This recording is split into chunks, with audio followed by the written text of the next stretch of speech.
Ce soir, je vous propose de continuer sur, notre passage de Nombres, chapitre 16, avec, la révolte de Corée. On va voir un autre aspect. Alors, il y aurait tellement de choses à voir qu'on ne va pas tout voir, parce que ça obligerait à prendre beaucoup de soirées. C'est intéressant, mais on va faire d'autres choses. Donc, ce soir, 2e volet, la crise dans l'assemblée. Parce que là, c'est une véritable crise dans l'assemblée du peuple d'Israël, et on va voir le rapport avec nous. Et on ne verra pas cette fois-ci encore ce qui s'est passé, c'est-à-dire la terre qui s'ouvre, etc., les morts, les familles, bref. Je soulève juste quand même un petit point de réflexion, c'est que si on lit le texte tel qu'il est écrit dans nos traductions, on voit que Corée et toute sa famille a été engloutie. Et quand on lit les psaumes, on voit qu'il y a des psaumes de descendants de Corée. Donc, il y a, comme dirait quelqu'un, un petit problème. En fait, ce n'est pas un problème, bien sûr, et on lèvera ça une prochaine fois. Donc, je vous propose de commencer par la lecture du texte pour se remettre dans le contexte du récit. Donc, Nombres chapitre 16, les versets 1 à 16. Corée, fils de Jitséar, fils de Kehat, fils de Lévi, se révolta avec Dathan et Abiram, fils d'Eliab, et On, fils de Pélet, tous trois fils de Ruben. Ils se soulevèrent contre Moïse avec 250 hommes des enfants d'Israël, des principaux de l'assemblée, de ceux que l'on convoquait à l'assemblée et qui étaient des gens de renom. Ils s'assemblèrent contre Moïse et Aaron et leur dirent « C'en est assez, car toute l'assemblée, tous sont saints, et l'Éternel est au milieu d'eux. Pourquoi vous élevez-vous au-dessus de l'assemblée de l'Éternel » Quand Moïse eut entendu cela, il tomba sur son visage. Il parla à Corée et à toute sa troupe en disant « Demain, l'Éternel fera connaître qui est à lui et qui est saint, et il le fera approcher de lui. Il fera approcher de lui celui qu'il choisira. Faites ceci. Prenez des brasiers, Corée et toute sa troupe. Demain, mettez-y du feu et posez-y du parfum devant l'Éternel. Celui que l'Éternel choisira, c'est celui-là qui sera saint. C'en est assez, enfants de Lévi. Moïse dit à Corée, écoutez donc, enfants de Lévi. Est-ce trop peu pour vous que le Dieu d'Israël vous ait choisi dans l'assemblée d'Israël, en vous faisant approcher de lui, afin que vous soyez employés au service du tabernacle de l'Éternel et que vous vous présentiez devant l'assemblée pour la servir?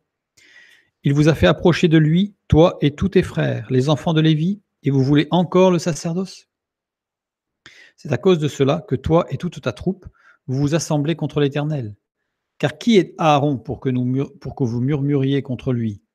Moïse envoya appeler Dathan et Abiram, fils d'Eliab, mais ils dirent, nous ne monterons pas. N'est-ce pas assez que tu nous aies fait sortir d'un pays où coule le lait et le miel pour nous faire mourir au désert sans que tu continues à dominer sur nous? Et ce n'est pas dans un pays où coule le lait et le miel que tu nous as amenés, ce ne sont pas des champs et des vignes que tu nous as donnés en possession.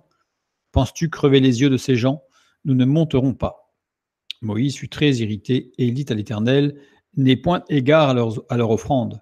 Je ne leur ai pas même pris un âne, et je n'ai fait du mal à aucun d'eux. Moïse dit à Corée, toi et toute ta troupe, trouvez-vous demain devant l'Éternel, toi et eux, avec Aaron. Les versets 17 à 35, la fin du chapitre. Prenez chacun votre brasier, mettez-y du parfum et présentez devant l'Éternel chacun votre brasier. Il y aura 250 brasiers. Toi et Aaron, vous prendrez aussi chacun votre brasier. Ils prirent chacun leur brasier, ils mirent du feu et y posèrent du parfum. Et ils se tinrent à l'entrée de la tente d'assignation avec Moïse et Aaron. Et Corée convoqua toute l'assemblée contre Moïse et Aaron à l'entrée de la tente d'assignation. Alors la gloire de l'Éternel apparut à toute l'assemblée. Et l'Éternel parla à Moïse et à Aaron et dit, séparez-vous du milieu de cette assemblée, et je les consumerai en un seul instant. Ils tombèrent sur leur visage et dirent, ô Dieu, Dieu des esprits de toute chair, un seul homme a péché et tu t'irriterais contre toute l'assemblée? L'Éternel parla à Moïse et dit, parle à l'assemblée et dit, retirez-vous de toutes parts loin de la demeure de Corée, de Dathan et d'Abiram. Moïse se leva et alla vers Dathan et Abiram, et les anciens d'Israël le suivirent. Il parla à l'assemblée et dit, éloignez-vous des tentes de ces méchants hommes, et ne touchez à rien de ce qui leur appartient, de peur que vous ne périssiez en même temps, qu'ils seront punis pour tous leurs péchés. Ils se retirèrent de toutes parts, loin de la demeure de Corée, de Dathan et d'Abiram. Dathan et Abiram sortirent et se tinrent à l'entrée de leur tente avec leurs femmes, leurs fils et leurs petits-enfants. Moïse dit, à ceci vous connaîtrez que l'Éternel m'a envoyé pour faire toutes ces choses et que je n'agis pas de moi-même. Si ces gens meurent comme tous les hommes meurent, s'ils subissent le sort commun à tous les hommes, ce n'est pas l'Éternel qui m'a envoyé. Mais si l'Éternel fait une chose inouïe, si la terre ouvre sa bouche pour les engloutir avec tout ce qui leur appartient, et qu'ils descendent vivants dans le séjour des morts, vous saurez alors que ces gens ont méprisé l'Éternel. Comme il achevait de prononcer toutes ces paroles, la terre qui était sous eux se fendit. La terre ouvrit sa bouche et les engloutit, eux et leurs maisons, avec tous les gens de Corée et tous leurs biens. Ils descendirent vivants dans le séjour des morts, eux et tout ce qui leur appartenait. La terre les recouvrit et ils disparurent au milieu de l'assemblée. Tout Israël qui était autour d'eux s'enfuit à leurs cris, car ils disaient « Fuyons de peur que la terre ne nous engloutisse ». Un feu sortit d'auprès de l'Éternel et consuma les 250 hommes qui offraient le parfum. Là, c'est le début, parce que le chapitre d'après montre que c'est encore une suite. Mais on voit quelque chose de terrible qui se produit. Et ça, on verra à la fin de ce chapitre une prochaine fois. Résumé de la situation. Alors, je signale pour ceux qui prendront la vidéo en cours de route sur Internet qu'il vaudra mieux, pour bien comprendre ce qu'on va voir, pour bien saisir tout, prendre la première partie pour évidemment avoir un petit peu le détail du résumé. Donc nous avons un homme, Coré, qui est cousin germain de Moïse, qui rallie les notables du peuple en usant de démagogie, les notables du peuple de la tribu de Ruben en particulier, Ruben étant le fils aîné de Jacob. Donc là, je vois la première partie pour avoir tout le détail. Coré conteste le pouvoir politique et législatif de Moïse. Il conteste le pouvoir sacerdotal d'Aaron. Les notables du peuple gagnent une partie du peuple par démagogie toujours, pour renverser le pouvoir en place. Quand on dit le pouvoir en place, c'est-à-dire le pouvoir politique et législatif et le pouvoir sacerdotal. On va dire le pouvoir de l'organisation pratique, Moïse, et le pouvoir de l'organisation spirituelle du peuple, à savoir Aaron. Donc là, il y a une sorte une révolte, une conspiration qui tente un putsch dans l'Assemblée. Soulèvement intervenant 2 ans après la sortie d'Égypte. Donc on a vu que c'était dans les 2 premières années, c'est pas au bout de 30, 35, 38 ans, non, c'est quasiment à la sortie d'Égypte. Donc là, je remets à nouveau voir la première partie. Donc on a Coré, avec les anciens du peuple, d'un côté. De l'autre côté, on a Moïse. Moïse qui tente de temporiser, puisqu'il va dire « Demain, on va voir l'Éternel. » Ouais, temporiser. Là, vous êtes énervé, ok, vous avez pris la parole, on va laisser un petit peu de temps passer, on va voir ça demain. Donc par la discussion, Nombre 16, 5, il parla à Coré et à toute sa troupe en disant « Demain, l'Éternel fera connaître qui est à lui et qui est saint, et il le fera approcher de lui. Il fera approcher de lui celui qu'il choisira. » Donc là, Moïse va essayer non pas de gagner du temps pour lui, mais de permettre à Coré, maintenant qu'il a parlé et qu'il a un petit peu libéré la soupape, là, de réfléchir. En exposant un temps de réflexion, Nombre 16, 16, Moïse dit à Coré, « Toi et toute ta troupe, trouvez-vous demain devant l'Éternel, toi et eux avec... » C'est demain. Donc, il essaye vraiment de temporiser non seulement Coré, mais tout le monde, en disant, on va prier, on va se placer devant Dieu, et demain, on verra. Moïse intercède pour le peuple qui a été induit en erreur par Coré, puisqu'il y a eu un usage de la démagogie, donc pour amener le peuple dans une sorte d'impulsion émotionnelle, réactionnelle. Nombre 16, 22. Et ils tombèrent sur leur visage et dirent « Ô Dieu, Dieu des esprits de toute chair, un seul homme a péché et tu t'irriterais contre toute l'assemblée. » Donc on voit qu'à un moment donné, Moïse et Aaron intercèdent, non pas en faveur de Coré, mais intercèdent en faveur de ceux qui se sont fait, entre guillemets, avoir.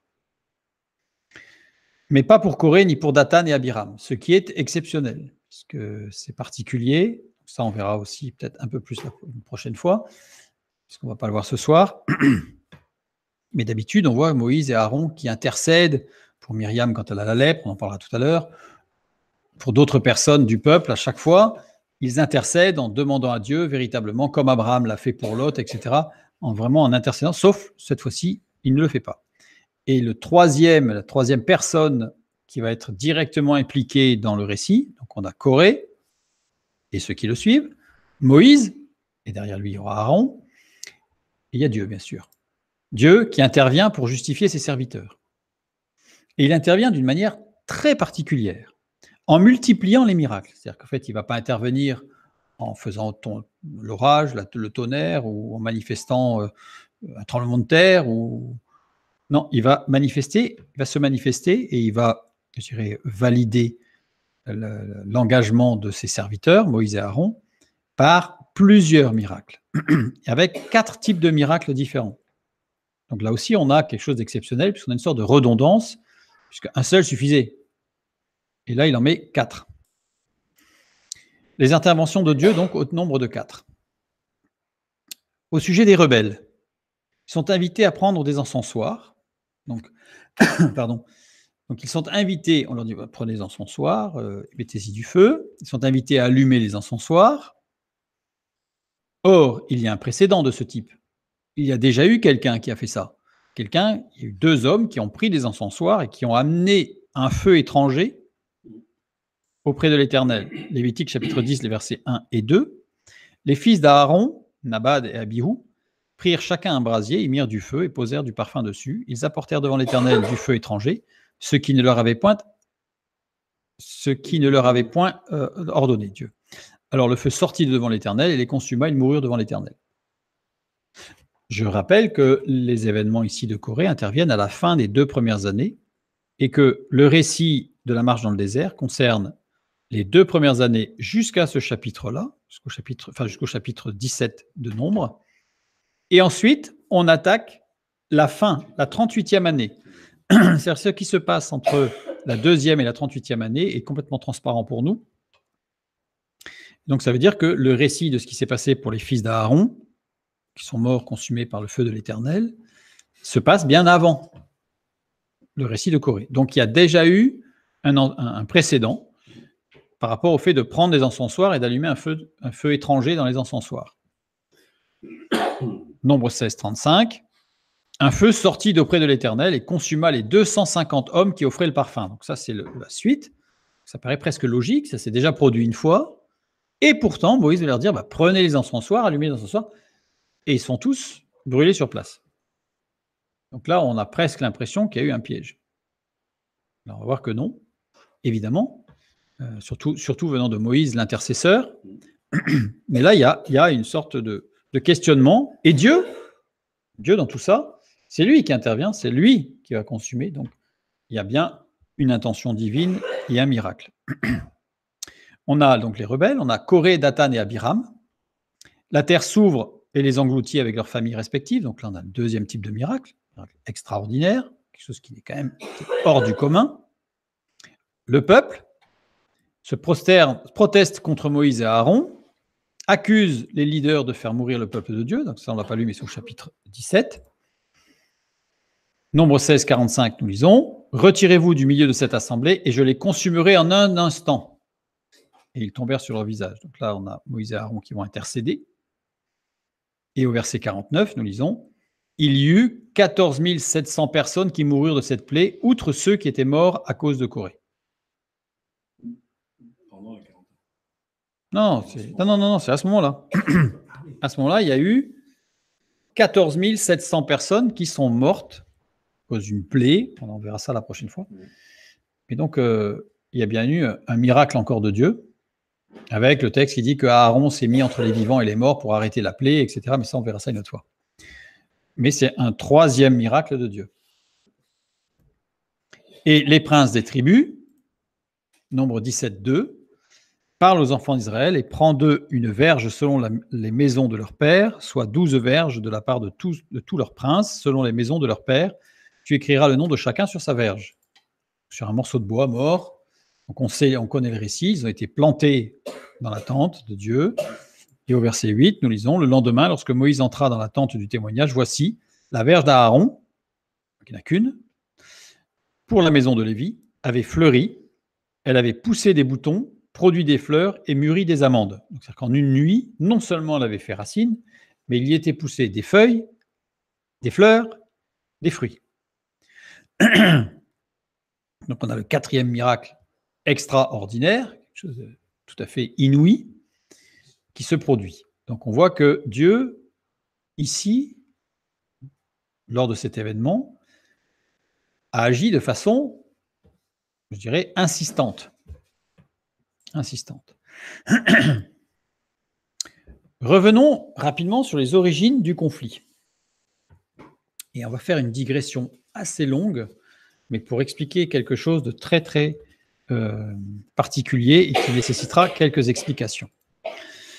On a vu que Coré, fils aîné de Jitséar, qui lui-même était le 2e fils de Kehat, qui lui était le fils aîné de Lévi. Lévi, 3e fils de Jacob. Jitséar, donc le père de Coré, était le fils aîné de Amram. Amram qui a eu 3 enfants, Aaron, Moïse et Myriam. Aaron, c'est le responsable sacerdotal, sans eux sacerdotal. Ah non, il a une responsabilité, sacerdotale, mais le responsable sacerdotal. Moïse a une responsabilité légale et matérielle, c'est lui qui va être responsable de tout le peuple dans l'organisation et la gestion du peuple. Et ensuite, on a Myriam. Alors, vous allez me dire, mais qu'est-ce qu'elle vient faire là, Myriam? Alors, Myriam, on va lire Exode chapitre 15, versets 20 et 21, nous lisons. Myriam, alors dans nos traductions, c'est Marie, mais j'ai mis Myriam parce qu'en hébreu, c'est Myriam. Myriam, la prophétesse, sœur d'Aaron, prit à sa main un tambourin et toutes les femmes vinrent après elle, avec des tambourins et en dansant. Myriam répondait aux enfants d'Israël, « Chantez à l'Éternel, car il a fait éclater sa gloire, il a précipité dans la mer le cheval et son cavalier. » Prit à sa main un tambourin. Le verbe prendre ici, c'est lakar. Lakar, qui veut dire prendre par la main et conduire. Donc, c'est-à-dire qu'en fait, il y a une conduite. Conjuguée à l'imparfait, c'est-à-dire que c'est une action continue, répétée, habituelle. Ça veut dire que Myriam n'a pas conduit la louange dans la musique, uniquement cette fois-ci remplie de l'esprit et dans une réaction particulière, c'est qu'elle avait l'habitude de mener la louange. Myriam menait la louange régulièrement au sein du peuple. Myriam avait une responsabilité dans la louange. Alors, vous allez me dire, oui, mais c'était une responsabilité de la louange au niveau des femmes, puisque toutes les femmes vinrent après elle. Les femmes. Sauf que quand on regarde le mot traduit par les femmes, c'est anashim. Or, anashim, on l'a déjà vu. On l'a déjà vu. Pourquoi? Parce qu'on a vu qu'il existait 3 mots désignant la condition humaine. Je le répète, c'est vraiment important. On a Adam, Enoch, Ish. Adam, c'est celui qui est potentiel en Dieu, c'est-à-dire celui qui est issu d'une naissance physique, qui n'a pas fait encore un choix devant Dieu, ni oui ni non, donc il est potentiellement dans un devenir. Enoch, c'est celui qui est loin de Dieu, qui a absorbé Dieu pour devenir un Dieu, donc il se croit le maître de sa vie, le maître de lui-même. Et Ish, c'est celui qui se réalise en Dieu, donc celui qui a trouvé l'état d'être, celui qui est épanoui en Dieu. Et Anashim, eh bien, c'est le pluriel de Enoch. Alors là, ça devient encore plus obscur, parce qu'en fait, ça veut dire que elle prit à sa main un tambourin, et elle avait l'habitude de mener la louange, et tous les Anashim, c'est-à-dire tous les hommes et les femmes qui ne suivaient pas Dieu, pas forcément qui étaient des révoltés contre Dieu, mais qui n'étaient pas des Ish, c'est-à-dire qui pouvaient suivre le culte, suivre la louange, parce que voilà, on a l'habitude de le faire, mais qui n'étaient pas engagés dans la marche avec Dieu, eh bien, en fait, suivaient Myriam. Il ne faut pas les considérer comme le fameux ramassis. Non, c'est pas le ramassis dont on parle au début de la sortie d'Égypte. C'est vraiment des gens c'était du peuple d'Israël, mais qui ne suivaient pas Dieu. Donc là, il y a un point d'interrogation, c'est-à-dire qu'on a l'impression que Myriam était responsable de la louange, mais qu'il n'y a qu'une partie du peuple qui la suivait, et que c'était en particulier ceux qui ne marchaient pas avec Dieu. Ça paraît surprenant. Cela. On va reprendre le texte d'un peu plus près pour vraiment comprendre de quoi il s'agit. pour vraiment entériner le fait que Myriam avait une véritable responsabilité dans la louange. Donc Myriam en hébreu, Myriam, c'est pour ça que j'ai mis Myriam et non pas Marie, comme dans nos Bibles. Myriam, littéralement, ça veut dire rébellion, obstination. Déjà, qui vient de Mara, qui veut dire amer, amertume. Donc le nom de Myriam est porteur de choses qui ne sont pas, je dirais, dans l'édification. Et ce qui est intéressant à souligner, c'est que son nom n'a pas été changé, contrairement à bien d'autres personnes bibliques. Sarah, qui a été changée, Sarai, qui a été changée en Sarah, Abraham, qui a été changé en Abraham, Jacob en Israël. Moïse n'a pas changé de nom, mais son nom était déjà, la Bible nous montre que son nom était déjà inspiré par Dieu dans l'œuvre qu'il allait faire. Aaron non plus, mais il n'avait pas eu besoin. Et là, en l'occurrence, Myriam n'a pas changé de nom, alors qu'elle porte un nom qui est empreint de choses qui ne sont pas très édifiantes. Donc, ça veut dire qu'elle est restée dans cet état d'esprit. Un état d'esprit qui n'était pas forcément bon. Toutes les femmes, on a vu que c'était Anachim. Anachim, on a vu que ça désigne les femmes et les hommes loin de Dieu, donc c'est tous. Myriam répondait aux enfants d'Israël. Répondre ici, c'est Anna. Anna, qui veut dire répondre à une question. Donc ça veut dire qu'en fait, ce n'est pas elle qui a apporté quelque chose, c'est qu'elle a apporté quelque chose qui était en réponse à ce qu'elle avait entendu. Prendre la parole après un propos affirmatif. Anna signifie alors, le propos affirmatif, en particulier lorsqu'il s'agit d'une accusation. C'est-à-dire qu'en fait, on accuse quelqu'un et on prend la parole derrière. C'est une prise de parole derrière l'accusation qui est faite à l'encontre de quelqu'un. Voyons le contexte de notre étude, les accusations qui sont portées contre Moïse et Aaron. Prendre la parole après un propos affirmatif en étant accommodant, c'est-à-dire en allant dans le sens du propos affirmatif, en particulier concernant une accusation. C'est-à-dire qu'en fait, on va dans le sens du poil, des gens qui accusent, en étant docile. Anna signifie parler en fonction des circonstances, adapter son discours,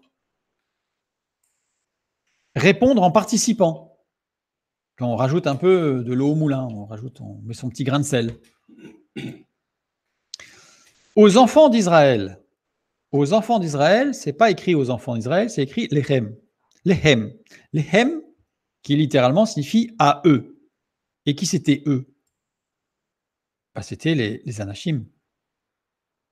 Donc ça veut dire qu'en fait, elle menait la louange, mais à un moment donné, quand des mécontents ou des gens qui ont été amenés à être mécontents par un discours démagogique de la part de Corée et de ses compatriotes, quand ils ont commencé un petit peu à racler la gorge et à dire, elle est allée dans leur sens. Myriam s'adaptait à son auditoire, réfractaire à Dieu et allait dans son sens.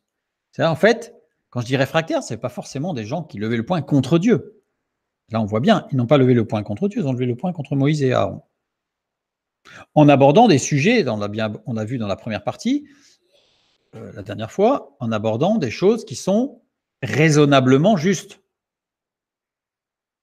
Et pas des choses qui sont complètement hurluberlues, ubuesques. Non, pas du tout. Ce sont des choses qui sont raisonnables. Donc la raison peut faire entendre justice. Et Myriam, le texte nous dit que Myriam, en fait, elle l'a adapté. Donc ça veut dire que si je prends quelque chose d'actuel, je vais dire que si l'auditoire a envie d'une musique un peu particulière, eh bien, elle va aller vers cette musique un peu particulière pour s'adapter à son auditoire et pour aller dans le bon sens, sans se positionner par rapport à quelque chose qui serait fondé sur la parole de Dieu. On va le voir un peu plus en avant. Exode 15, 1 à 19, nous lisons « Alors Moïse et les enfants d'Israël chantèrent ce cantique à l'Éternel et dirent « Je chanterai à l'Éternel car il a fait éclater sa gloire, etc. etc. » Donc là, on a tout un texte, on appelle le cantique de Moïse d'ailleurs, voilà, où il s'est passé des choses extraordinaires. Et Myriam, elle va attaquer sa louange juste derrière. Exode 15, 20 et 21. intervient juste après le cantique de Moïse. Ce cantique de Myriam qui est souvent pris en exemple dans les homélies, dans des prédications, souvent on a le superbe cantique de Myriam à la gloire de Dieu. Regardons ça d'un peu plus près. Alors Moïse et les enfants d'Israël chantèrent ce cantique à l'Éternel. Donc j'ai pris le premier verset du long texte du cantique de Moïse, je ne l'ai pas lu pour ne pas perdre trop de temps, enfin plutôt pour en gagner. Donc vous pourrez le lire, mais j'ai pris le premier verset. Alors Moïse et les enfants d'Israël chantèrent ce cantique à l'Éternel. Ce qui est intéressant ici, c'est que ce sont les enfants d'Israël. Et là, ce n'est pas les Anachim. C'est bien les bénis Israël, c'est-à-dire les enfants d'Israël.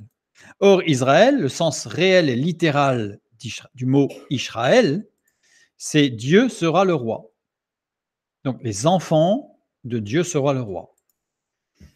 Avec une reconnaissance de la souveraineté de Elle, Dieu, unique, et une déclaration de la souveraineté de Dieu.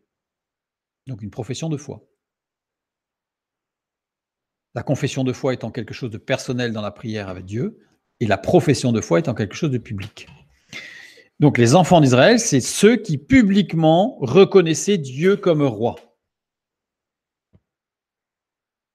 Voir la lutte de Jacob contre l'ange et son changement de nom pour avoir le sens précis de Israël. Pourquoi ça veut dire Dieu sera le roi. Myriam aurait dû répondre à Moïse et à ceux qui reconnaissaient et déclaraient Dieu comme roi, et non s'adapter aux réfractaires. Or, le texte nous dit qu'elle prit le tambourin avec tous les anachim et qu'elle se mette à, elle aussi, prendre un petit peu, alors, dans beaucoup d'explications et de commentaires, on va prendre la suite de Moïse et on va voir qu'en fait, elle va prendre le contre-pied de Moïse et elle va attaquer son frère, littéralement, pour faire plaisir à l'auditoire qui avait envie d'entendre des choses qui attaquaient Moïse.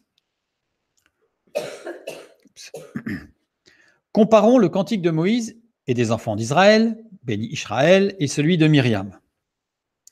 Alors ici, pareil, je ne vais pas le lire pour gagner du temps un petit peu, mais on a tout le cantique de Moïse qui reprend toute la sortie d'Égypte et qui, c'est une gloire à l'Éternel, en fait, une gloire à Dieu, de tout ce que Dieu a fait pour Israël lors de la sortie d'Égypte, avec la terre promise, des promesses, etc. Et on a dans les versets qui suivent, donc des versets 20 à 27, on a le cantique de Myriam. Myriam, la prophétesse, sœur d'Aaron, prit à sa main un tambourin et toutes les femmes, donc les anachim, vinrent après elle avec des tambourins et en dansant. Myriam répondait aux enfants d'Israël, donc répondait à eux, répondait aux anachim et non pas à béni Israël. Chantez à l'Éternel, car il a fait éclater sa gloire. Il a précipité dans la mer le cheval et son cavalier. Moïse fit partir Israël de la mer Rouge. Ils prirent la direction du désert de Chour. Et après 3 jours de marche dans le désert, ils ne trouvèrent point d'eau. Ils arrivèrent à Mara, mais ils ne purent pas boire l'eau de Mara parce qu'elle était amère. C'est pourquoi ce lieu fut appelé Mara. Le peuple murmura contre Moïse en disant « Que boirons-nous » Moïse cria à l'Éternel, et l'Éternel lui indiqua un bois qu'il jeta dans l'eau. Et l'eau devint douce. Ce fut là que l'Éternel donna au peuple des lois et des ordonnances, et ce fut là qu'il le mit à l'épreuve. Il dit, si tu écoutes attentivement la voix de l'Éternel ton Dieu, si tu fais ce qui est droit à ses yeux, si tu prêtes l'oreille à ses commandements, et si tu observes toutes ses lois, je ne te frapperai d'aucune des malédictions dont j'ai frappé les Égyptiens, car je suis l'Éternel qui te guérit. Ils arrivèrent à Élim, où il y avait 12 sources d'eau et 70 palmiers, ils campèrent là près de l'eau. Merveilleux. Merveilleux. Regardons d'un petit peu plus près maintenant. On a le cantique de Moïse en résumé. Je vous laisserai le lire entièrement et vraiment le lire attentivement. Dieu a fait éclater sa gloire. C'est ce qu'il dit textuellement, car il a fait éclater sa gloire. C'est Dieu qui a conduit le peuple hors d'Égypte vers le pays promis. Et c'est Dieu qui a agi en toute situation et en toute circonstance. À chaque fois, le sujet, c'est « il a fait ceci », Dieu, c'est lui qui, ta droite, ô Éternel, au souffle de tes narines, ô Dieu, tu as fait ceci, tu as étendu ta droite, tu as conduit le peuple, et l'Éternel a ramené sur eux les eaux. Le cantique de Moïse n'a qu'un seul sujet, Dieu. Le cantique de Myriam, Dieu a fait éclater sa gloire. Elle commence exactement pareil. Donc, ça veut dire que là, on a une ressemblance parfaite. Elle le dit elle-même, car il a fait éclater sa gloire. Elle fait presque une citation de son frère. Ensuite, elle dit, Moïse a amené le peuple hors d'Égypte dans une situation catastrophique, parce qu'elle dit, Moïse fit partir Israël, Israël prit la direction du désert, ils ne trouvèrent point d'eau, ils ne purent pas boire. En fait, là, on est face à une situation où, en fait, elle dit, c'est Moïse qui a fait sortir le peuple d'Égypte. Elle n'a pas dit Dieu a fait sortir le peuple d'Égypte. Moïse a fait sortir le peuple d'Égypte et il a amené le peuple dans une situation catastrophique. Dieu a agi pour sauver la situation. Heureusement, Dieu était là. Gloire à Dieu. Mais alors, notre dirigeant, une catastrophe. Une catastrophe. En fait, ce n'est pas un cantique qui est véritablement à la gloire de Dieu, c'est un réquisitoire contre Moïse. Conformément à l'introduction que nous avons lue tout à l'heure, où elle faisait une réponse aux Anachim. Elle répondait à ceux qui étaient des mécontents. Elle s'est adaptée. Alors, elle a adapté un petit truc qui fait que c'est quand même pas trop. On a sauvé les meubles. On a quand même. C'est pas une accusation, je dirais, directe de Moïse. Mais on en a mis une petite couche. Et là, je vous inviterai à relire les deux tranquillement et vous allez voir. Gardez ça à l'esprit. Vous allez voir qu'en fait, c'est un vrai réquisitoire. Le cantique de Myriam est un véritable réquisitoire contre Moïse. Et heureusement, la preuve, Dieu est avec nous parce qu'il nous a sauvés malgré notre chef, malgré notre dirigeant qui est vraiment pas bon. Les mentions de Myriam dans l'Ancien Testament. Pour continuer, pour vraiment voir qui était Myriam. Première mention de Myriam. Exode, chapitre 15, versets 20 et 21. Ce que nous venons de lire. Donc, il fait qu'elle fasse réponse aux Anachim, c'est-à-dire à ceux qui n'étaient pas des gens qui marchaient d'une manière spirituelle. Deuxième mention, Nombre 12, 1. Myriam et Aaron parlèrent contre Moïse au sujet de la femme éthiopienne qu'il avait prise, car il avait pris une femme éthiopienne. Prenons mettons les mots dans l'ordre de l'original, parce qu'on va voir que ça va avoir de l'importance. Et parlèrent Myriam et Aaron contre Moïse au sujet de la femme éthiopienne qu'il avait prise, car il avait pris une femme éthiopienne. Il est clair que là, Moïse a fait quelque chose qui n'était pas de l'ordre du divin, de l'inspiration divine. C'est une évidence. Ça apporte un autre sujet sur ce qu'a dit l'apôtre Paul dans un couple que nous ne séparions pas, qu'il n'y ait pas de distance, parce que sinon le couple peut être tenté, c'est ce qui s'était passé pour Moïse, puisqu'il s'est séparé de son épouse pendant des mois, des mois et des mois. Bref, fermons la parenthèse. Et donc là, ça lui est reproché par Myriam et Aaron. Parlèrent. Le verbe parler ici, c'est dabar. Dabar, ça veut bien dire parler, prendre la parole. Mais il est conjugué au radical piel et au mode imparfait. Radical piel, ça veut dire que l'action est intensive et jusqu'au boutiste. Radical piel, je le répète, c'est comme si on prenait une traduction, un mot français qui veut dire par exemple couper. Et si je le mettais au radical piel, ça voudrait dire réduire en miettes, voilà, ça m'échappait. Réduire en miettes. Donc on voit, c'est une action jusqu'au boutiste avec presque de l'acharnement pour aller jusqu'au bout. Il faut que ce soit réduit à l'état de miettes, de poussière. Donc on va jusqu'au bout. Et au mode imparfait, l'action est répétée et continue. Donc ça veut dire que ce n'est pas une fois. C'est qu'on s'acharne et de façon continue. Mais alors ce qui est intéressant, c'est que ce verbe, il est conjugué à la troisième personne du singulier et à la forme féminine. Ça veut dire qu'en réalité, ce verbe dabar ne concerne pas Aaron. Il concerne Myriam. C'est Myriam qui harcelait son frère Moïse jusqu'au boutiste, d'une façon répétée, continue, au sujet de la femme éthiopienne qu'il avait prise.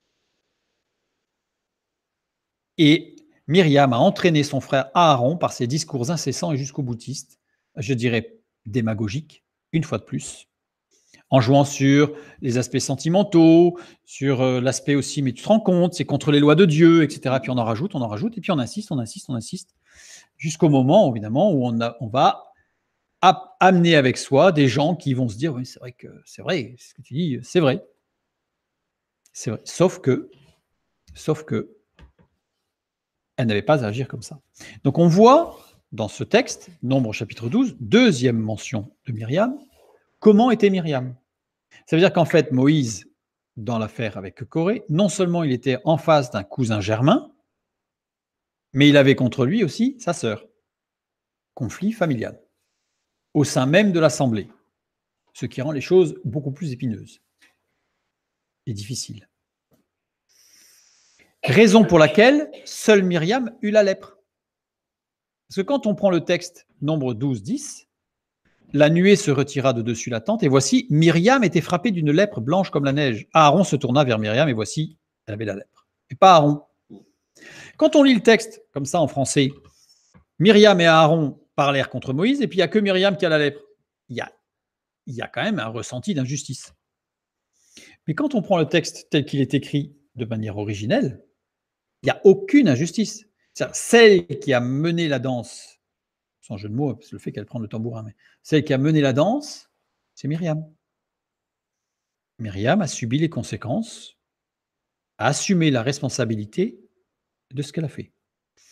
Donc, il ne s'agit pas ici de fait de dire que c'est plus dur pour les femmes ou plus dur pour les hommes, il n'y a pas de différence, mais c'est que l'accent est bien mis sur la responsabilité individuelle de chacun devant Dieu, de ses actes et de ses actions, de ses actes et de ses paroles, de ses propos. Donc là, on voit que la sœur de Moïse était plutôt un boulet qu'un moteur. Voilà. Cependant, elle avait quand même la responsabilité de la louange. Ce n'est pas par forcing, c'est tout simplement que nous sommes tous de la même nature les uns des autres, c'est-à-dire que nous sommes tous des êtres humains. Moïse lui-même, la preuve, a pris une femme éthiopienne, voilà, il s'est mis en colère, pas beaucoup, certes, mais il s'est mis en colère, bref. Donc nous ne sommes pas des dieux, nous ne sommes pas des demi-dieux, nous ne sommes pas divinisés et divinisables, nous sommes simplement des hommes et des femmes qui voulons marcher avec Dieu. Et Myriam, elle, a fait un choix, on va voir. Troisième mention et dernière mention de Myriam, donc Myriam est mentionnée 3 fois dans l'Ancien Testament. Première fois, elle suit les Anachim contre son frère. Deuxième fois, elle attaque son frère et elle arrive à mener avec elle l'autre frère, Aaron. Troisième mention, Nombre 21. Toute l'assemblée des enfants d'Israël arriva dans le désert de Tsin le 1er mois et le peuple s'arrêta à Kadesh. C'est là que mourut Myriam et qu'elle fut enterrée. La troisième mention, c'est la mort. Elle est morte. Bien. Et enterrée. Il y a quand même une particularité, c'est que le verbe mourir est conjugué à l'imparfait. À l'imparfait, ça veut dire que l'action est multiple, elle est répétée. Alors là, on va se dire, waouh. Quand j'ai lu ça pour la première fois, je me suis dit, il ne peut pas y avoir de problème dans la parole de Dieu. Donc, je suis évidemment tout de suite allé voir dans les textes anciens pour voir s'il n'y avait pas un petit problème. Non, c'est bien un imparfait, au mode imparfait. Donc, ça veut dire qu'il y a quelque chose de sous-jacent, puisqu'il y a un truc qui n'est pas logique. C'est-à-dire que le mot mourir est toujours conjugué au parfait. C'est-à-dire, on meurt une fois. Pour toutes. On est mort. Donc, point d'interrogation, et on va se poser la question. On va se dire, qu'est-ce qui s'est passé? D'autant plus que le verbe enterrer, je ne l'ai pas mis, et c'est la même chose. Le verbe enterrer est aussi à l'imparfait. Donc, comme si elle avait été enterrée plusieurs fois. Comme si elle était morte plusieurs fois et enterrée plusieurs fois. Parce qu'on aurait pu se dire, à la limite, on aurait pu se dire, en fait, elle est tombée d'abord dans le coma, puis on a cru qu'elle était morte, et puis elle est revenue un petit peu, et puis après elle est retombée dans le coma, et puis on aurait pu imaginer une petite explication de ce genre. Mais le fait qu'elle soit enterrée plusieurs fois, là quand même, ça pose quand même un petit problème pour ce genre d'explication. Donc on va éviter cette explication et on va essayer de voir ce que le texte nous permet de voir. Alors, dans le désert de Tsin à Kadesh, c'est un second passage en ce lieu, c'est-à-dire que le peuple d'Israël est déjà passé à Kadesh. Israël arrive à proximité vers le 5e mois de la 2e année, après la sortie d'Égypte. Donc à la fin du premier récit, je dirais, la première tranche de récit de la traversée du désert. Les espions sont envoyés de là en Canaan et font leur rapport à Kadesh. C'est écrit dans Nombre 13, 26. Ils firent leur rapport à Kadesh. Israël y revient le 1er mois de la 40e année. Donc ils tournent pendant 38 ans dans le désert. Et au bout de 38 ans, ils reviennent au même endroit, Kadesh. Là, c'est écrit dans Nombre 33, 36, 38 et Deutéronome 2. Kadesh, qu'est-ce que ça veut dire, Kadesh? Kadesh, ça veut dire sainteté, consécration. Israël a tourné en rond pendant 38 ans pour revenir au point d'arrêt, au point de refus de sanctification ou de consécration. C'est-à-dire qu'à un moment donné, quand les espions sont revenus, il y avait un choix. Soit on était le peuple de Dieu et on avançait selon les paroles de Dieu, quitte à avancer dans un pays qui nous semblait être inaccessible, mais par la foi on y va. Donc là, on rentre dans la marche de la sanctification, on rentre dans le pays que Dieu nous donne, soit on n'y va pas. Et le peuple a décidé de ne pas y aller. Donc un refus de la sanctification. Myriam a aussi été amenée à revenir à son point d'arrêt pour mourir à elle-même. C'est-à-dire que, en fait, Myriam, elle aussi a dû cheminer. Et quand on refuse de marcher avec Dieu, on va continuer à vivre, on va continuer à travailler, on va continuer à manger, on va continuer à avoir des amis, on va continuer à aller au lieu de culte, on va continuer à prier, on va continuer à lire la Bible. Mais à un moment donné, Dieu nous ramènera à notre point d'arrêt. Ne nous y trompons pas. On ne peut pas fuir l'enseignement de Dieu. Si Dieu nous dit, tu veux marcher avec moi, alors avance. Et si on dit, je ne vais pas avancer par là, je vais plutôt aller à droite ou à gauche, on peut y aller. Mais on tournera en rond pour revenir à notre point d'arrêt. On ne passera pas ce point sans être passé par la porte que Dieu nous ouvre. Et là, Myriam, ça a été le cas. Elle a tourné en rond comme le peuple d'Israël. En fait, elle est morte à elle-même. Donc là, j'amène à lire Jean 3, Matthieu 16, Marc 8, Luc 14, Galates 2, Galates 5, pour voir ce que c'est que la mort à soi-même. C'est-à-dire, en fait, c'est accepter que Dieu grandisse en nous et que nous soyons de moins en moins dans notre propre, de moins en moins des énovches, des anachim, c'est-à-dire des gens qui considèrent que c'est eux qui choisissent tout et qui petit à petit laissent Dieu prendre la main sur toutes les décisions, et afin que nous puissions nous épanouir complètement, non pas être des robots, mais au contraire être totalement libres dans l'esprit et ne pas être assujettis au désir de la chair, la loi du péché dont parle l'apôtre Paul. Donc Myriam a fait tout le tour, et c'est pour ça qu'elle est morte, entre guillemets, plusieurs fois, mais pas plusieurs fois en fait. Elle est morte à plusieurs niveaux. C'est-à-dire qu'en fait, elle est morte à elle-même, et elle a rencontré, et elle est rentrée dans le pays promis de Dieu, mais pas dans le pays physique, mais elle a acquis cette marche par la foi, donc elle a changé. À la limite, on peut se dire que si elle avait continué à vivre, elle aurait changé de nom. Mais là, c'était en limite. C'était en limite. Voilà pourquoi on a cet imparfait pour Myriam. Alors, je crois de mémoire, on a deux autres personnages bibliques, deux autres personnes bibliques, où on a exactement la même construction. On a comme ça toute une progression et une arrivée au terme de son existence, parce que ne l'oublions pas, Dieu n'a pas pour but de nous rendre heureux. Ce n'est pas le but de Dieu dans notre vie. Contrairement à des théologies modernes où c'est la bénédiction, et donc Dieu, il est là avec des coups de baguette magique pour nous donner une grosse voiture, une grosse maison, etc. Pas du tout. Dieu a pour but, dans son plan, de nous amener à la sanctification. Et une fois sanctifiés, nous sommes dans la juste mesure de l'appréciation de ce qu'est le bonheur. Le vrai bonheur, c'est d'être avec Dieu et de ne plus être assujetti aux angoisses de la chair et du monde. Fermons la parenthèse. Donc voilà, en tout cas, Myriam a été, on peut le dire, difficile à vivre pour Moïse pendant toute sa vie, mais elle est arrivée à dépasser cette limite et à faire confiance à Dieu et à abandonner cette amertume, cette disposition qu'elle avait de la démagogie pour laisser complètement Dieu immerger sa vie. Voilà en fait Myriam. On sait si c'est la seule ou si d'autres ont suivi aussi son exemple. Pendant la... Les fameuses... Il y en a d'autres dans le texte biblique, mais par rapport aux 40 ans dans le désert. Oui, et puis sur la fin. Oui, c'est ça. Mais on en a d'autres. On en a d'autres. On en a d'autres. Revenons sur les origines du conflit. Donc tout ça, c'était pour... J'ai fait une grande parenthèse, mais je trouvais que c'était important de comprendre qui était Myriam, parce que pour voir que pour Moïse, c'était quand même très compliqué. Et ça permet de mieux comprendre son attitude.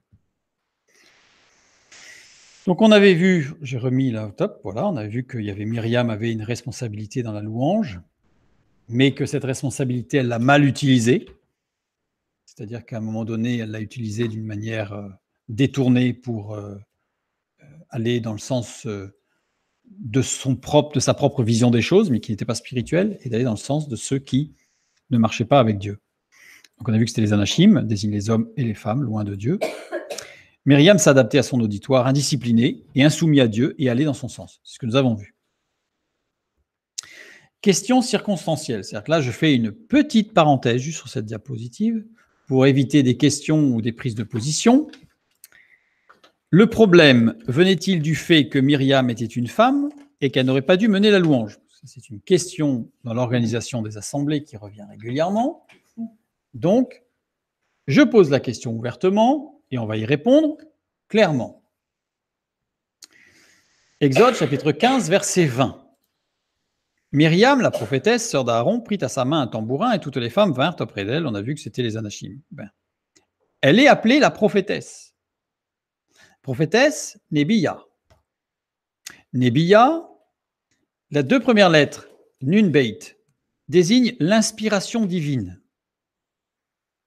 Sémantiquement, décrit la semence à l'intérieur. Donc, elle avait la semence à l'intérieur. Elle avait Ya. Elle avait Dieu à l'intérieur. Ce n'est pas parce qu'elle avait une mauvaise disposition qu'elle n'aimait pas Dieu et qu'elle ne pouvait pas le servir. Mais dans sa marche de sanctification, elle a bloqué. Elle a bloqué.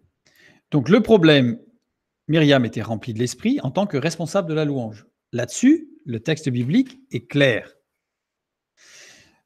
Le problème ne venait pas du fait que Myriam soit une femme. Le problème venait du fait que Myriam usait de démagogie comme Coré. Coré était un homme, il a usé de démagogie. Myriam était une femme, elle a aussi usé de démagogie. Ce n'est pas une histoire de sexe, c'est une histoire simplement de disposition de cœur dans la louange. Là, je renvoie sur l'étude sur le silence de la femme dans l'assemblée pour comprendre plus exactement tout ça. Mais ça, il me semblait que c'était une petite question qui allait surgir à un moment donné. Donc comme ça, on va éviter la question, on y a déjà répondu. Dieu avait un plan pour Myriam, sinon... Dieu avait un plan, il est souverain. Voilà, sinon elle aurait été morte pendant ses 40 ans. Sinon, elle aurait disparu bien avant. Et Moïse a bien vu cela parce que lui-même est resté, je dirais, serein vis-à-vis de cette sœur qui le harcelait. Donc, voir la révolte, première partie, pour la démagogie et tout le système que Corée avait mis en place. Donc, nous avons ici Corée qui réagit parce que le fils aîné, Amram, a eu 3 enfants, Aaron, Moïse et Myriam, le fils aîné de son père, à Corée. Et les 3, c'est eux, c'est une seule famille qui regroupe toutes les responsabilités du peuple. Alors, on a Dathan, Abiram et On, on verra après, il y a une petite erreur dans la chronologie. Ces 3 responsabilités, Corée reproche que toutes les responsabilités honorifiques, entre guillemets, puisque c'est ce qu'il considérait qu'ils étaient honorifiques, soient attribuées à une seule famille. En fait, là, Corée, il dit non, mais c'est pas normal, là. Il y a un truc qui ne va pas. Alors, remarquons, on en reparlera certainement la prochaine fois, mais rapidement, que l'une des preuves que ce n'était pas la mise en place d'une sorte de dynastie familiale, c'est que les enfants de Moïse, on en a entendu parler au tout début, quand ils sont nés, qu'il les a eus, mais après, on ne les a plus jamais entendus parler. Donc Moïse n'a pas du tout mis ses enfants dans une succession, et on voit qu'Aaron non plus, parce que ses fils, qui ont amené du feu étranger, ce n'était pas du tout prévu qu'ils fassent ça et qu'ils soient là. Donc bref. Donc on voit bien qu'il n'est pas du tout dans l'ordre dans l'ordre du jour et dans l'état d'esprit ni de Moïse ni d'Aaron, que ce soit une sorte de dynastie familiale qui se soit mise en place sur le peuple. Or, c'est ce qui est reproché par Corée. D'autant plus que sa sœur la plus jeune reçut l'autorité sur la famille. C'est-à-dire que Corée, qui était l'aîné de sa famille, ce n'est pas lui qui a reçu l'autorité de chef de famille sur sa famille. C'est sa sœur cadette. Alors vous allez me dire, ah bon? Alors on va lire 1 Chronique chapitre 23 verset 9. Fils de Chiméi, Shélomith, Aziel et Haran. 3. Ce sont là les chefs des maisons paternelles de la famille de Laïdan. Shélomith, et on a selon les manuscrits, on a 2 écritures différentes. On a ce qu'on appelle le Kétiv et le Kéré. Alors, je le rappelle, on a déjà vu, mais je le rappelle pour ceux qui ne sauraient pas. Dans la Bible en hébreu, les scribes n'altéraient aucun texte, même lorsqu'ils supposaient qu'il avait été incorrectement copié. Ils notaient plutôt dans la marge le texte qu'ils pensaient qu'il aurait fallu écrire. La variante écrite est appelée un kétiv, et la note marginale est appelée le kéré. Le kéré, c'est ce qu'ils écrivaient sur le côté en disant ça c'était écrit quand moi j'ai recopié, mais à mon avis il y a une erreur. Donc je corrige. Mais je laisse une trace de ce qu'il y avait avant. Kétiv, ce qui est écrit dans le texte original. Kéré, c'est dans la, j'ai dit l'inverse, dans la marginale, c'est le kéré, c'est ce qui est ce qui ne se permettait pas de corriger le texte, justement, le scribe. Donc dans la marge, il écrivait ce qu'il pensait qu'il fallait lire. Mais il ne se permettait pas de toucher au texte, évidemment, de toucher au texte original. Le kéré, ce que le lecteur pensait qu'il fallait lire. Le kéré, ce que les traducteurs ont toujours suivi. C'est-à-dire que vous prenez toutes les traductions modernes, elles ont toutes suivi le kéré. À chaque fois qu'il y a un kéré, un kétiv kéré, à chaque fois ils suivent le kéré. Ils se disent non, mais là il y a un problème dans le texte original. Ça veut dire que les anciens manuscrits ne font pas du tout apparaître le kéré. Par contre, les manuscrits récents font apparaître le kéré et les traductions utilisent le kéré. Alors, ce qui va être intéressant, c'est de voir qu'est-ce qui est écrit dans le kétiv et le kéré. Dans le kéré, c'est Shelomovt. Dans le kétiv, c'est Shelovmit. Shelovmit est un nom féminin. Shelomovt est un nom masculin. Donc ça veut dire qu'en fait, dans le texte biblique originel, je dirais, il s'agit d'une fille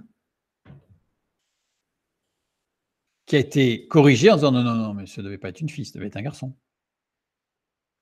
Mais c'était une fille.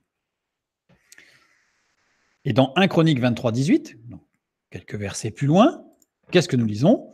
Fils de Jitséar, Shélomith, le chef. C'est-à-dire que le chef de famille, c'est la fille. C'est la fille. Donc, la parole de Dieu n'est pas misogyne. La parole de Dieu met chacun à sa place. On va le voir juste un peu plus loin. On va voir pourquoi et comment elle met chacun à sa place. Et donc ici, on a, je dirais, une remise à sa juste valeur des choses, à savoir qu'il y avait des chefs de famille qui étaient des femmes dans l'Ancien Testament. Aussi surprenant que cela puisse paraître.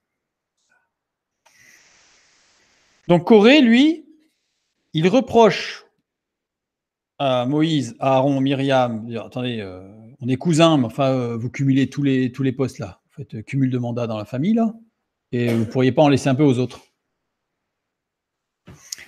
Et en plus, d'autant plus amer, je dirais, entre guillemets, que le chef de famille, c'est pas lui l'aîné, c'est sa sœur cadette.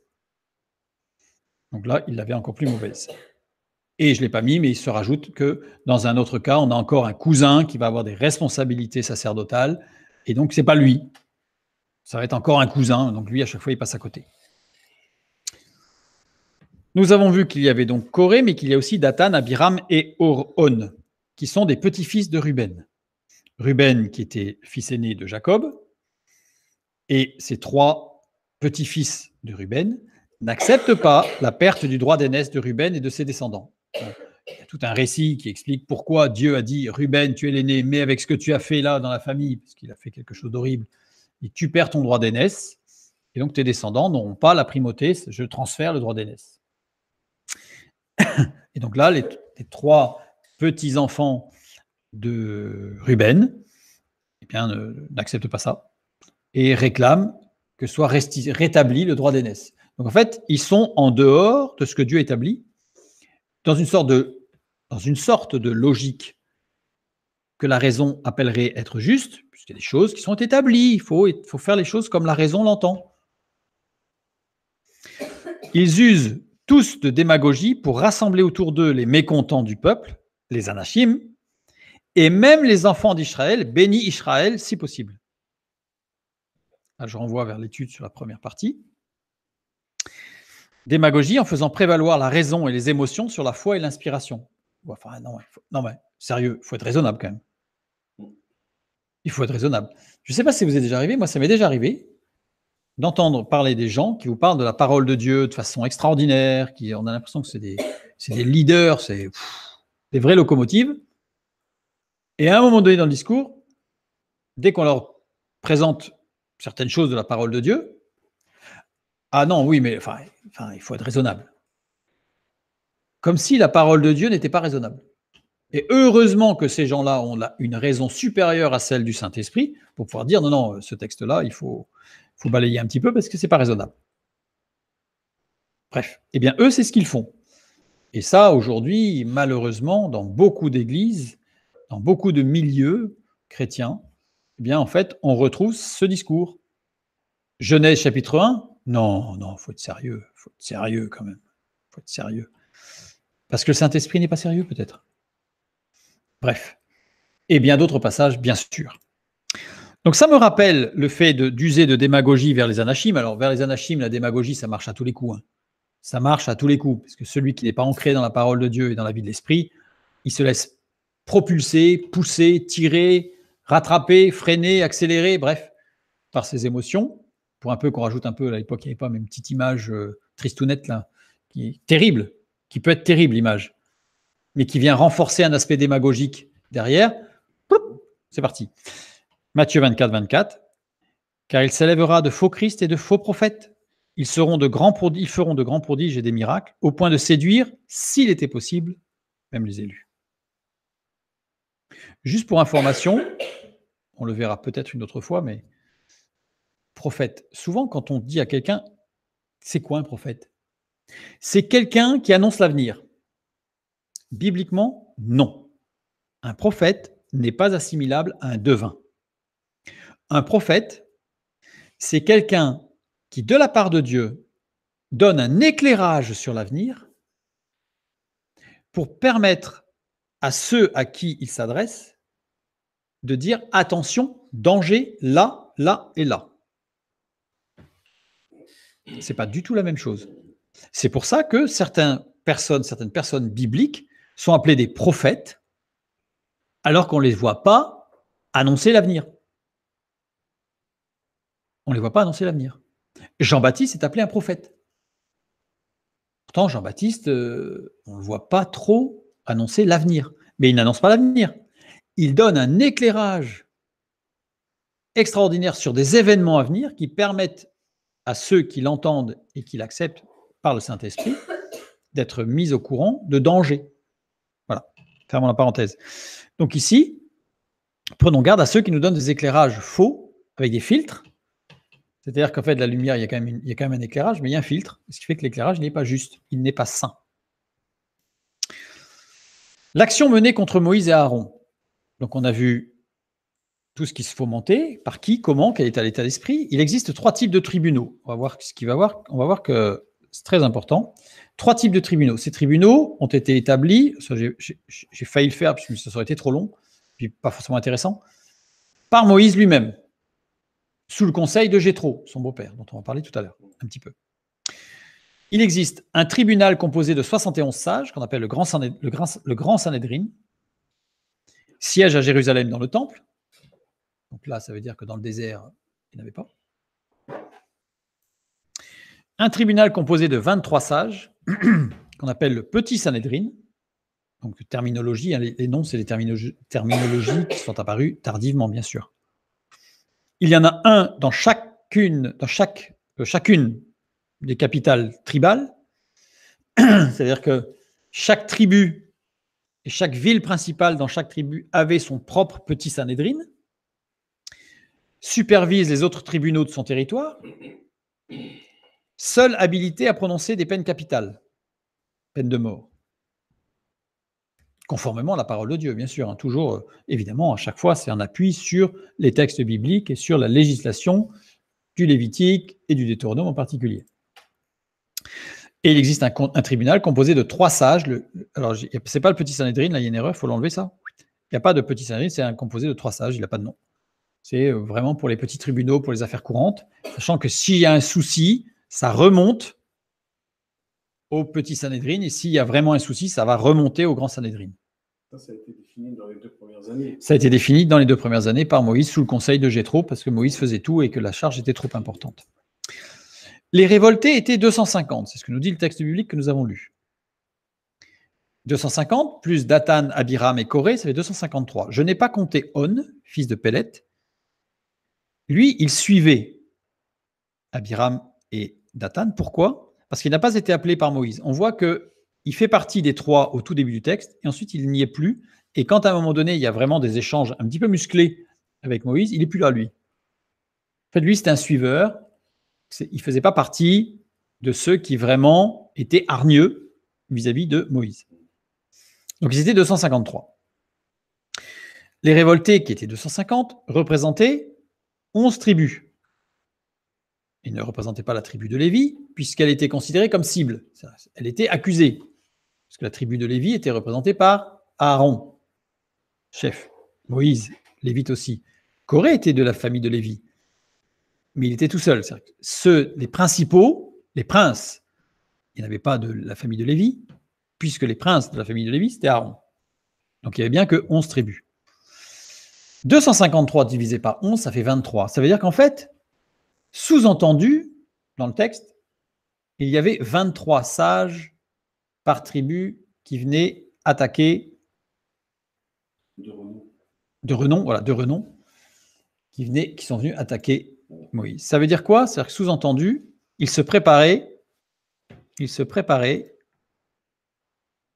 à la peine capitale. C'est le seul cas où ils pouvaient annoncer une peine capitale vis-à-vis de Moïse et Aaron. Il fallait qu'ils soient 23 par tribu. Alors le décompte montre que pile poil, ils étaient le bon nombre.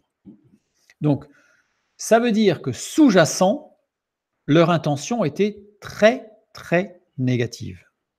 C'était pas juste, bon Moïse, on vient de voir parce qu'il y a un problème, il faut résoudre le problème. C'était véritablement le putsch. C'était 1789 avant l'heure. C'était la révolution. La réaction de Moïse et d'Aaron. Nombre 16, 4, 5.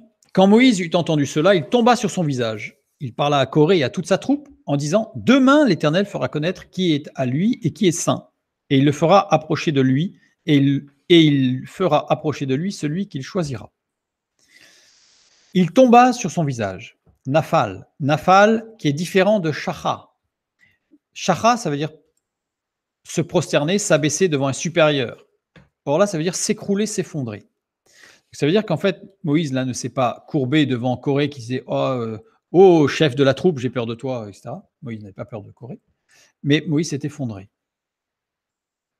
Conjugué à l'imparfait, l'action n'est pas unique et instantanée. Ça veut dire que Moïse s'effondrait régulièrement devant les actions et les réactions du peuple de Dieu. Et on le voit à maintes reprises quand il est devant Dieu et qu'il prie, qu'il intercède pour le peuple, et qu'à un moment donné, à plusieurs reprises d'ailleurs, il dit à Dieu, mais ton peuple. Et dans d'autres prières, il dit mon peuple. On voit qu'il y a un échange à un moment donné, la charge est trop lourde, et il s'effondre devant Dieu et il dit, mais c'est pas possible, je ne peux plus porter. Donc là, on est dans ce cas de figure, où Moïse, là, il se dit, waouh, là, qu'est-ce que je vais faire avec tout ça? Et il en appelle à Dieu seul. On le voit, puisqu'il dit, l'Éternel fera connaître. Donc, Moïse n'a pas cherché ni à se justifier, quoique, on va voir qu'à un moment donné, quand il dit « je n'ai même pas pris un âne », on l'a lu tout à l'heure, hein, il dit, mais on en parlera peut-être la prochaine fois, mais « je n'ai même pas pris un âne ». Pourquoi est-ce qu'il dit ça? Parce que là, il envoie une perche à Coré, parce que prendre un âne, on prend un âne quand on veut devenir le roi. Et il y a énormément de passages similaires où on a les mêmes verbes, où on voit que David est monté sur un âne, que Jésus est rentré à Jérusalem sur un âne. Et quand Moïse dit « je n'ai même pas pris un âne », je n'ai même pas eu l'intention de devenir roi sur le peuple. Sous-entendu, toi, Corée, c'est ce que tu veux. Parce que Corée, c'est ce qu'il veut. On verra peut-être la prochaine fois. Ce qu'il veut, lui, c'est prendre la royauté, devenir roi, devenir le chef suprême et établir une dynastie familiale. Ce qui n'est pas du tout dans le plan de Dieu. D'ailleurs, on voit bien dans l'histoire du peuple d'Israël que quand Israël a voulu un roi, Dieu lui a dit « Eh oh, fais attention, c'est pas ça ». Moïse n'est jamais passé par un vote du peuple. Parce que là, le peuple, ils étaient nombreux, le peuple. Et là, on voit bien qu'il n'y en a que 250. 253. Certes, qui sont représentatifs d'une certaine autorité. Mais il aurait pu dire, sur 600 000 du peuple, il aurait pu dire « Oula, on va faire un vote. On va faire un vote, je suis assez serein. » Les choix sont faits en fonction, dans la parole de Dieu, et c'est là qu'on va voir, par exemple, pour Myriam, pourquoi elle était responsable de la louange. Les choix des personnes sont faits en fonction des aptitudes, des facultés, des capacités, de l'expérience et de la volonté de chacun. En 2 exemples, rapidement, Exode 35, 10. Que tous ceux d'entre vous qui ont de l'habileté viennent et exécutent tout ce que l'Éternel a ordonné. C'est-à-dire que s'il y en a un qui vient qui dit « Ouais, je suis super fort, fais voir ce que tu sais faire. » Non, t'es pas bon. C'est pas pour le juger, mais tu n'es pas appelé à ça. Si tu n'as pas les aptitudes nécessaires, tu n'es pas appelé à ça. Verset 26, par exemple, « Toutes les femmes dont le cœur était bien disposé et qui avaient de l'habileté filèrent du poil de chèvre. » C'est pas que celles qui voulaient parce qu'elles étaient motivées. Ce n'est pas que celles qui étaient douées pour la couture, mais qui n'avaient pas envie. C'est celles qui en avaient envie et qui étaient habiles, qui étaient adaptées, qui étaient qualifiées pour ça. Et il y a énormément de passages où, en fait, les choix sont faits en fonction des aptitudes, des facultés, des capacités. Et remarquez bien, quand Jésus parle à ses disciples ou quand il donne les paraboles sur les talents, sur les mines, il donne à tous des talents ou un talent en fonction des capacités de chacun. Vous ne voyez jamais Jésus dire « Non, toi, tu es incapable de ça ». Jésus va dire « Toi, tu es capable de ceci, toi, tu es capable de cela ». Il va gérer en fonction des capacités de chacun et non pas en fonction des incapacités. Très souvent, nous, on a plutôt tendance à voir les incapacités en disant « Non, non, toi, tu n'es pas capable ». Plutôt que de dire « Toi, tu as vraiment un don pour ceci, un don pour cela ». Et c'est Dieu qui arbitre dans sa souveraineté. C'est-à-dire que les choix sont faits non pas par un vote. Les anciens, dans l'Ancien Testament et dans le désert, n'ont jamais été établis par un vote. Les anciens n'ont pas été établis par cooptation, c'est-à-dire par le fait que les anciens précédents disent « Non, moi j'en ai un copain, il est super bon, donc on le met à la place, et je vous demande de voter pour lui ». C'est fait en fonction des aptitudes et des habiletés reconnues par tous. J'ai mis entre guillemets, parce que c'est une citation que j'ai trouvée intéressante d'un rabbin. « La démocratie est le régime des ignorants quand ils ont la chance d'être les plus nombreux. » Parce que la démocratie n'est quelque chose qui n'est pas biblique. Le peuple de Dieu suit la règle des talents donnés par Dieu et constatés par tous. Mais comment contester dans l'assemblée des choix, des faits, des orientations qui nous semblent inadaptés? C'est-à-dire que comment est-ce qu'on peut faire quand on est dans une assemblée ou quand, à l'époque du peuple d'Israël, quand on pouvait constater un dysfonctionnement, qu'est-ce qu'il fallait faire? Se taire. Ce n'est pas juste. Parler. On a vu que c'était un petit peu dangereux. Prenons 2 exemples bibliques. On va prendre le premier, Nombre 16, 1 à 3, c'est notre texte, Corée, etc. On ne va pas relire le texte. Et on va prendre Exode 18, 14. Le beau-père de Moïse, Jéthro, vit tout ce qu'il faisait pour le peuple et il dit « Que fais-tu là avec ce peuple? Pourquoi sièges-tu seul et tout le peuple se tient-il devant toi depuis le matin jusqu'au soir, etc. » Je vous laisserai lire la suite. Et il donne des conseils, il dit « Tu devrais faire comme ceci, comme cela, etc. » Et puis ça ira beaucoup mieux et Moïse va le faire. Quelle est la différence entre ces 2 contestations, ces 2 remarques sur un dysfonctionnement? Eh bien, il y en a une qui procède d'un désintérêt personnel, c'est-à-dire qu'en fait, il n'y a aucun intérêt personnel d'évoquer de la part de Jéthro en disant « Moïse, tu vas être fatigué, mais si tu me mets chef, moi, ça va le faire, parce que moi, je sais comment il faut faire. » On voit dans les propos de Jéthro qu'il n'y a aucun intérêt personnel. Ce sont des propos qui sont vraiment désintéressés. Alors que pour Corée, l'intérêt est très personnel, puisqu'il est directement impliqué dedans. À plusieurs titres, il est cousin de Moïse, donc à titre familial, il est impliqué. Et en plus, il est jaloux et il veut l'autorité. Bref. Jéthro, lui, intérêt porté sur l'œuvre de Dieu uniquement. En fait, il ne voit que l'œuvre de Dieu. Corée utilise l'œuvre de Dieu pour arriver à ses fins personnelles. Toute controverse dans la réflexion désintéressée est constructive et recevable. Recevable, pourquoi? Parce que le rapporteur étant complètement détaché, désintéressé du sujet sur lequel il aborde en disant « je pense qu'il y a un problème là ». Eh bien, en fait, il se rapproche de l'objectivité puisqu'il ne sera pas déformé dans sa vision par ses propres intérêts puisqu'il n'en a aucun. Et l'interlocuteur, celui qui va écouter, se rapproche de l'objectivité aussi puisqu'il verra bien que celui qui vient l'interpeller n'a aucun intérêt. Qu'il écoute un conseil ou pas, ça ne va rien changer à celui qui vient rapporter les faits. C'est juste qu'il vient mettre à la connaissance de son frère ou de sa sœur un problème qu'il a vu. Et c'est là qu'on prend le texte. Si tu as un problème, tu vas voir ton frère et ta sœur, et si ça ne suffit pas, tu vas voir deux. Ce n'est pas pour mettre de la pression, c'est pour avoir le nombre de conseillers. Plus le nombre de conseillers est grand, plus la sagesse va ressortir et l'Esprit de Dieu, l'impulsion de l'Esprit ne sera pas déformée par des subjectivités personnelles. Alors que du côté de Corée, on a toute controverse dans une réflexion intéressée et non constructive et non recevable. Puisqu'à partir du moment où il y a un intérêt, le rapporteur ne peut pas être objectif. Il y a une part de subjectivité. Il y a certaines personnes qui sont capables de vous dire non, je suis capable de faire totalement la différence et de supprimer toute subjectivité. Ce n'est pas possible. Nous sommes humains. Et l'interlocuteur ne sera pas objectif non plus dans sa réception, puisqu'il va voir quelqu'un qui est directement impliqué dans le sujet, donc il y a un aspect subjectif. Et donc dans ces deux cas-là, ça va être très compliqué. Moïse a écouté Jéthro, son beau-père, puisque nous lisons au verset 24 et 25. Moïse écouta la voix de son beau-père et il fit tout ce qu'il avait dit. Moïse choisit des hommes capables parmi tout Israël et il les établit chefs du peuple, chefs de 1000, chefs de 100, chefs de 50 et chefs de 10. D'ailleurs, littéralement, capables, c'est qui ont montré par l'expérience qu'ils avaient des capacités dans tel domaine. Et parmi le peuple, on voit bien que c'est agréé par le peuple. C'est-à-dire que le peuple entier reconnaît l'aptitude d'eux. Donc ça veut dire que ce n'est pas un jeuneau qui vient de sortir des classes. Je n'ai rien contre, j'ai été jeune aussi, je suis sorti de mes classes. Mais à un moment donné, il y a forcément une reconnaissance nécessaire par le peuple. Et on ne passe pas par un vote. Tout ça se fait dans la progression et les choses montent normalement. Par rapport à Corée, Moïse s'est réfugié dans la souveraineté seule de Dieu parce que Corée était directement impliqué dans ce qui se passait et Moïse aussi.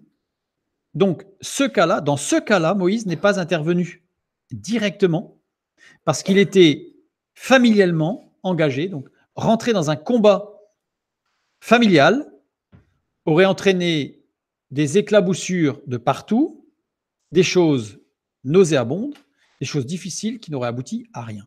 Donc là, Moïse a dit, je recule, non pas par la peur, mais par la sagesse. Et il remet tout ça entre les mains de Dieu. Et c'est Dieu qui est intervenu à tous les niveaux, puisqu'on a vu que par 4 miracles, il est intervenu à chacun des niveaux, de différentes façons, de différentes manières, avec différents impacts.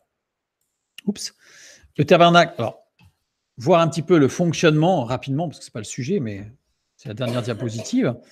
Le tabernacle était au centre du peuple. Donc ça, c'est l'organisation. Le tabernacle, c'est Mishkan. Mishkan, la première lettre, Meim, désigne ce qui est fécond et formateur. Placé au début de mots, décrit ce qui est local. Donc c'est-à-dire que ce n'est pas d'une manière générale, très, très philosophique. Non, c'est local. Le Shin décrit des sons durables et doux, c'est la parole de Dieu, c'est le Saint-Esprit, dérive du son Yod, donc le Yod qui est le Fils de Dieu dans la symbolique de la lettre, et le Shin c'est le Saint-Esprit. Le Saint-Esprit dérive du Fils de Dieu et communique la puissance. Le Kaf désigne ce qui sert de moule, sert de jonction entre la vie absolue et la vie organique, et le Nun désigne l'existence individuelle produite et aboutie. Ça veut dire que le tabernacle au centre la parole de Dieu au centre de notre vie, eh bien, c'est ce qui va être fécond, formateur, c'est ce qui va dans notre vie à nous, et ensuite dans l'Assemblée, bien sûr, mais notre vie à nous, qui va nous permettre d'entendre la parole de Dieu, d'avoir la puissance de l'Esprit, d'être une sorte de réceptacle de l'Esprit pour être un moule qui va nous, le Saint-Esprit va nous former et on va pouvoir apporter aux autres, qui va servir de jonction entre la vie absolue, c'est-à-dire la vie de l'Esprit, et la vie organique, c'est-à-dire la vie de tous les jours. Et la dernière lettre désigne l'existence individuelle produite et aboutie, c'est-à-dire que ça va nous amener à un épanouissement individuel dans tous les domaines de notre vie. Ça, c'est, en résumé, très rapidement, parce qu'une étude du tabernacle, ça serait passionnant, c'est un descriptif de l'action du tabernacle, de la parole de Dieu, dans notre vie, dans notre cœur, s'il est au centre de toute chose. Placé en fin de mot devient un signe augmentatif, donc là, on augmente, on grandit avec Dieu. Nombre 16, 6 et 7. Faites ceci, prenez des brasiers, Corée et toute sa troupe, demain mettez-y du feu et posez-y du parfum devant l'Éternel. Celui que l'Éternel choisira, c'est celui-là qui sera saint. C'en est assez, enfants de Lévi. Donc là, on a Moïse qui dit quelque chose qui est une sorte de piège, entre guillemets, hein, parce qu'on a déjà vu ce qui s'était passé.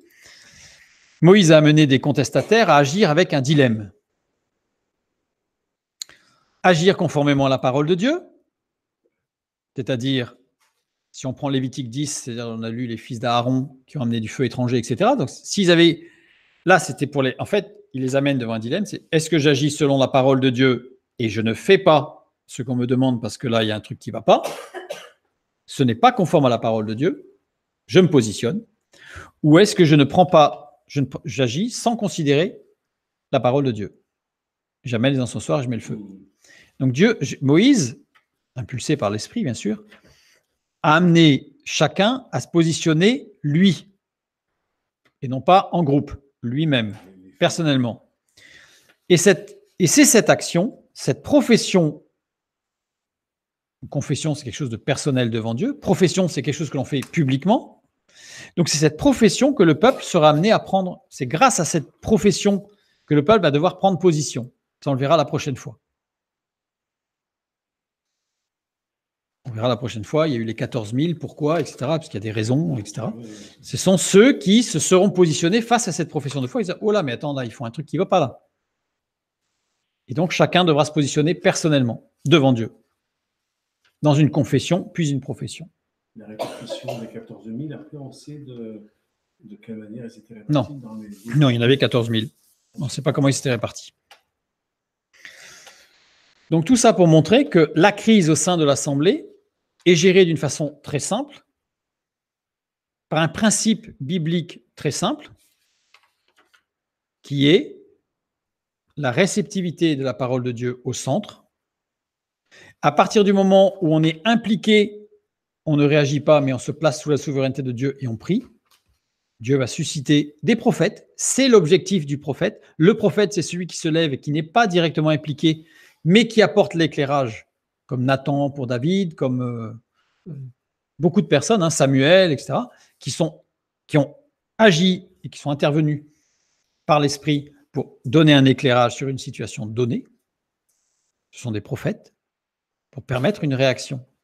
Et si Dieu nous permet de voir une situation dans laquelle nous ne sommes pas impliqués, bien sûr, on avance dans la prière et on sera peut-être amené à amener l'éclairage. Et dans ce cas-là, on sera un prophète, une prophétesse.